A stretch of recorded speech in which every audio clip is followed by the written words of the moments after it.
stimulate. And you can see the problem with this. Obviously, they make a loop here, so preventing from dislocation. There's an issue with this. You can see the wire is, in my opinion, is flimsy and prone to get a break. Now, this is a major issue, in my opinion, and a lot of now neuromodulators. This is introducer, and there's a guide wire. And this is when you get it very close to the target area here, then there's an issue. You might poke into the ganglion or adjacent nerve, and patient can get nerve injury because of this. Now, this is not happening regularly, but there are a number of cases, and there is a couple of papers out there. You can check and see the issue. And it works, and there is RCT, accurate study, everything is good. But these are the problem. Number one, it technically is more challenging compared with SCS. And number two, these issues with the hardware remain major issues. Now, we invented this technique called transgrade, and I'm going to explain it to you.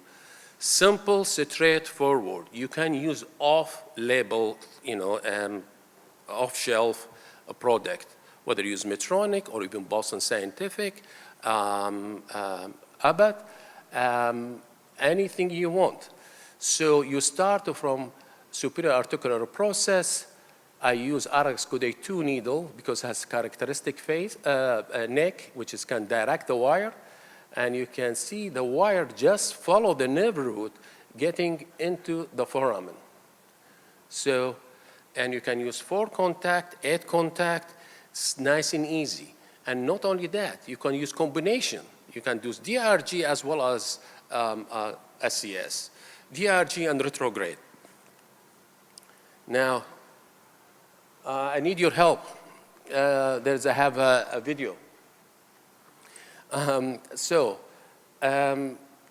Again, this is another, see the characteristic neck of the lead here, of the needle, and you can see the lead, and you can target it right inside here. The tip just of the midline, and this is the needle we use for epiduralysis. So it's nice and simple, easy. Even Martin, believe me, says, this is the video. Use your magic. If you escape, they can start and kick and start because I checked it and it started. So honestly, if you are doing spinal cord stimulation, it does not take you more than 5-10 minutes to do this. Most importantly, I do not use an anchor. I use a silk to anchor my leads. So you've been in one of my workshops in Sydney, right? So we do like a anchoring the lead, like we are anchoring a chest tube, nice and easy. So as we started here, you can see the tip of the needle of the spinal process, loss of resistance technique. I usually do the incision before I put my needle in. Loss of resistance, nice and easy.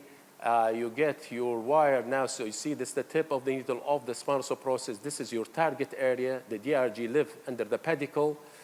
And the wire, look at the wire, like a silk, just moving it into the target. Just follow the dorsal part of the dorsal root ganglion, and you will be there on the dorsal. Check onto lateral aspect to be sure you're on the dorsal part, not the ventral part, and the procedure done. And as I say, I anchor it with the silk. I don't use anchor because it's only less than 10 centimeters in the epidural space, and it's potentially, it might move.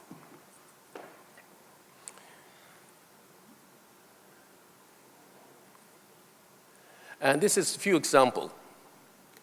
You can see there's so many wires here. This is at left iliac 1 neuralgia, targeting is L1. and you do a different one, for example, bilateral neurology, an anterior aspect of it, we could put 3 leads. We use for lower abdominal and pelvic pain. So you can see one is going retrograde here, as well as L1 here. 2 pathologies you like to cover to do it at the same time. This is CRPS of the foot, L5 and S1 nerve root. And this is a Medtronic product. This is, we use 4 contact here. Patient with left knee pain. We combine SCS plus DRG stimulation. The synergy between 2 techniques is better than one. I heard people using stim wave. That's early experience with the stim wave. It's wireless technology. This is the receiver here, and this is L5 and S1. There is no connection to IPG. The transmitter is outside the spine. So you can use any technology. Cervical, you can use a combination.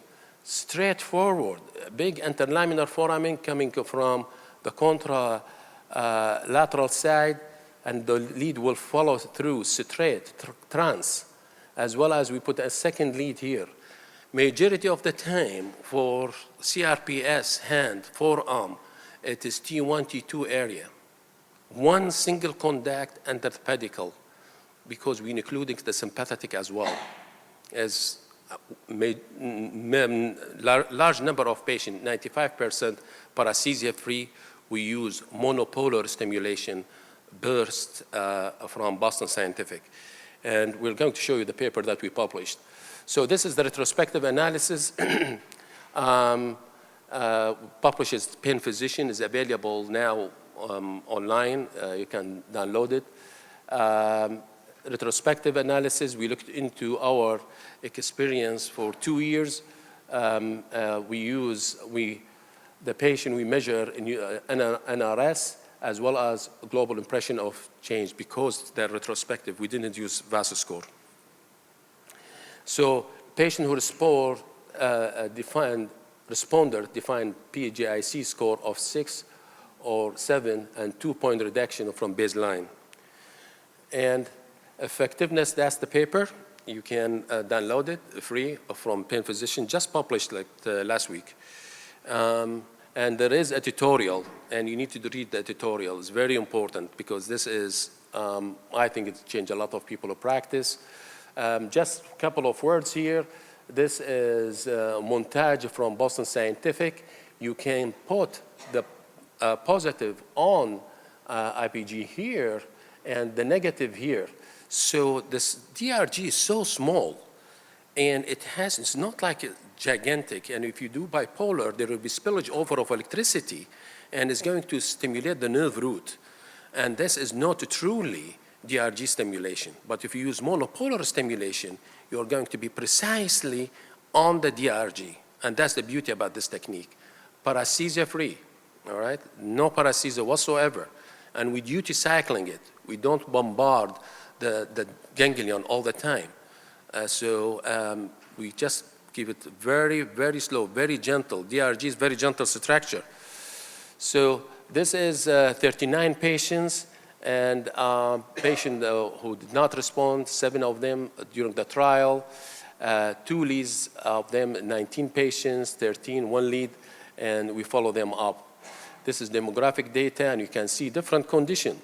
CRPS, neuralgia, radicular pain, neuropathic knee, phantom limb pain, testicular pain, peripheral neuropathy. And this is the different dermatome stimulation. You can see majority of the dermatome that we stimulate because CRPS is L5. And this is the outcome, the rating. At 6 weeks during the trial period, 87 responders. And look at the mean at the 18 months. And this is PGIC, significant improvement, and there are for PGIC, as well as there is some complication, but it's nothing compared if you really, really dig in, compare with accurate study. Accurate study, I have to say, it is RCT. This is a retrospective study, so one has to be fair. And this is small number. Accurate study is larger number. It is about 100 patients divided between SCS and DRG stimulation.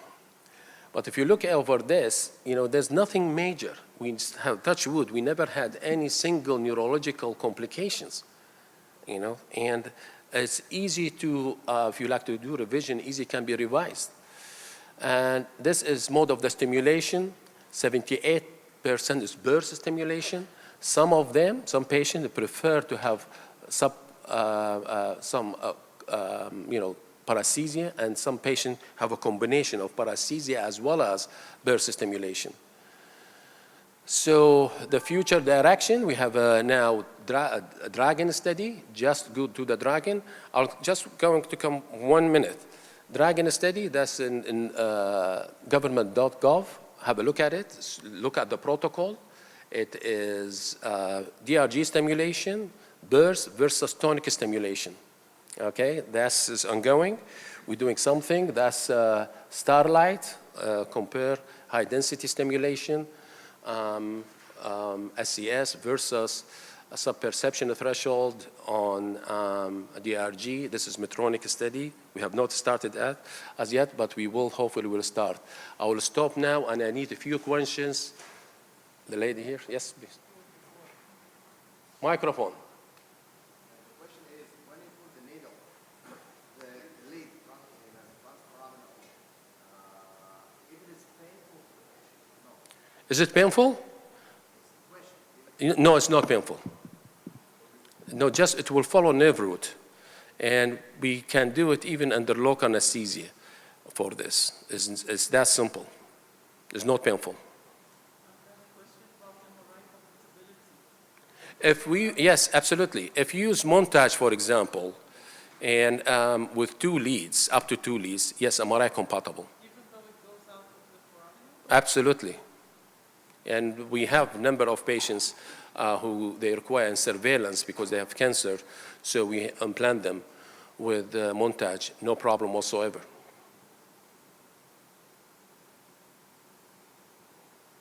Yes, sir.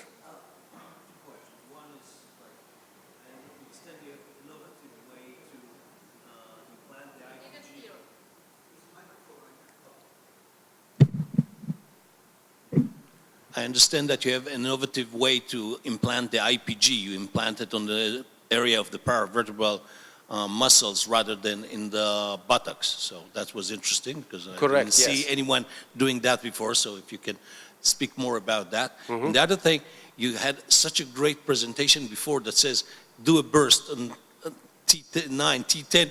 Why bother? Do this and that's it. It will give you all the benefits. Very good question. Thank you.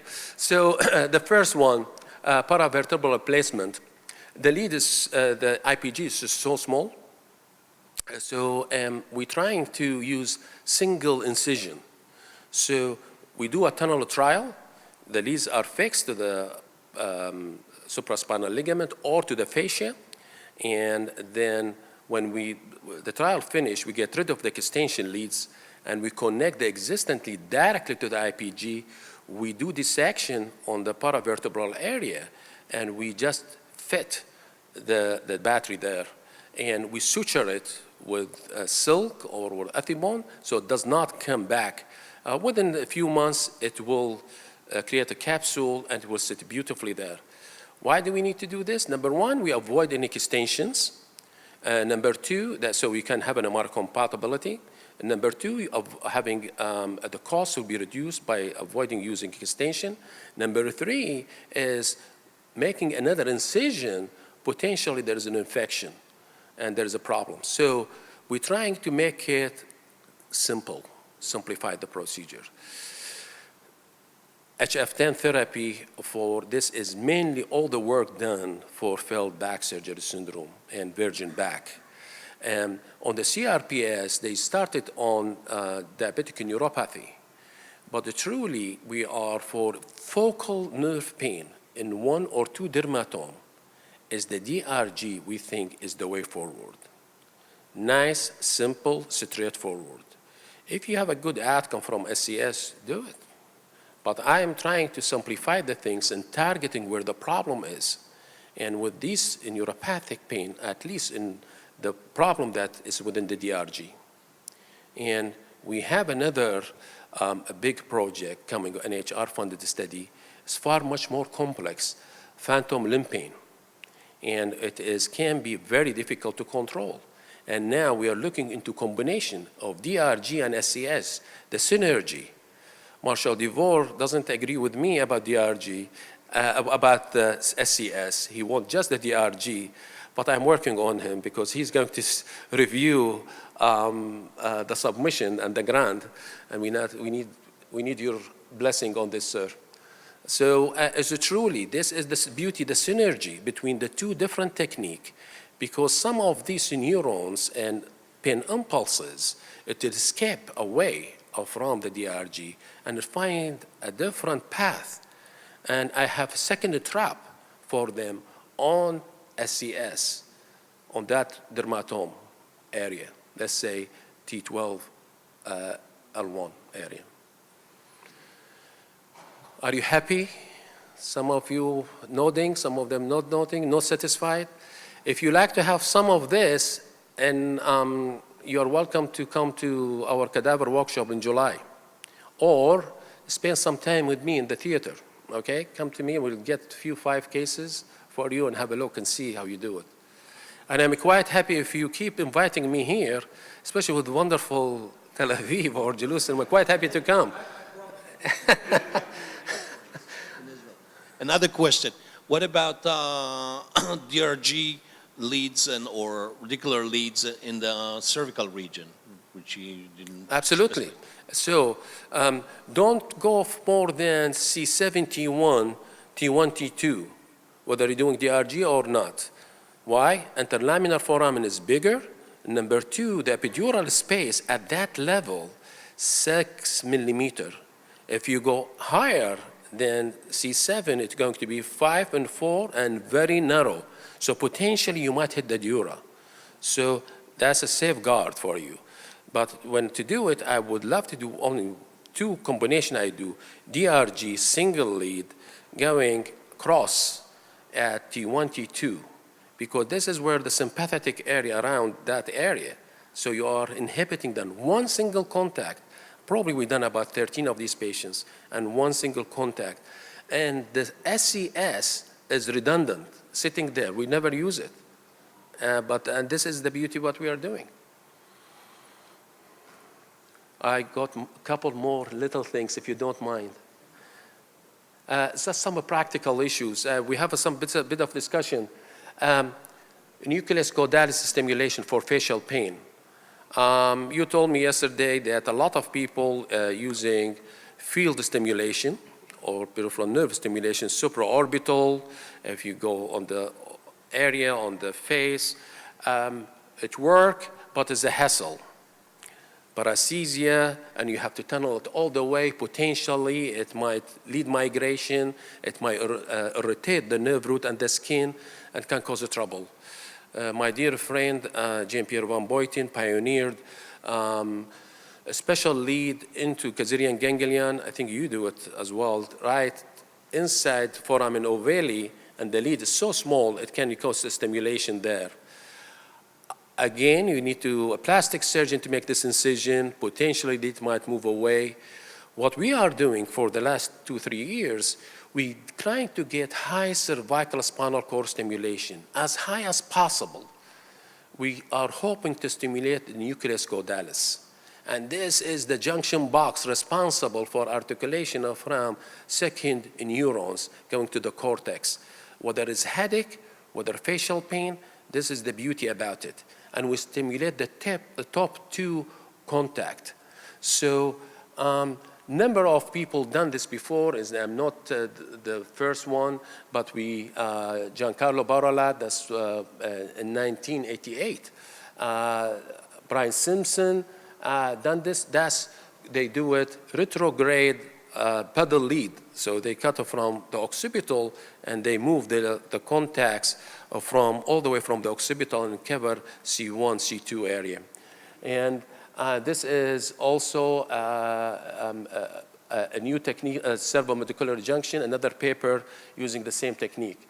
Now, the way we are doing it, that's we publish it using HF10, if you're interested in HF10, but this is what we are currently using, burst from Boston Scientific, and I'm quite happy to give you the way we program it because it needs a special program.